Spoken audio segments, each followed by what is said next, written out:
Hey guys, this tutorial is going to cover custom hatch or custom swatch making.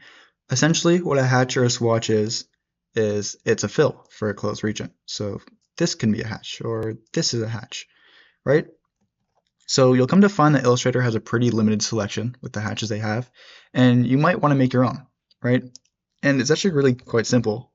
You'll see that I kind of put together a little repeating brick pattern, and I want to make that hatch to fill this whole region because I don't want to repeat that over and over again. That would take forever.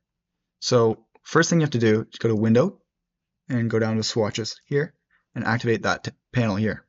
And then after that, kind of just select it and drag it in. You can see that it's called New Pattern 9, I think. 9, New Pattern. We can change that later.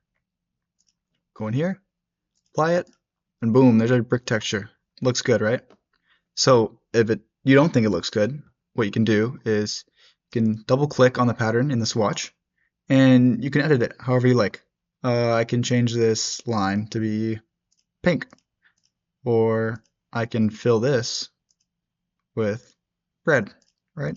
And then to get out of this, you can just hit escape and you'll see your pattern has changed. Pretty cool, right? Additionally, what you can do is you can double click again and it should open this little menu here. You can change the name of your pattern, swatch, hatch, whatever. I'm going to call this one ALD tutorial. There's all sorts of things that you can change here to change the pattern.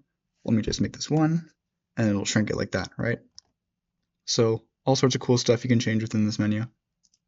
And you can see here, this has been renamed to ALD tutorial.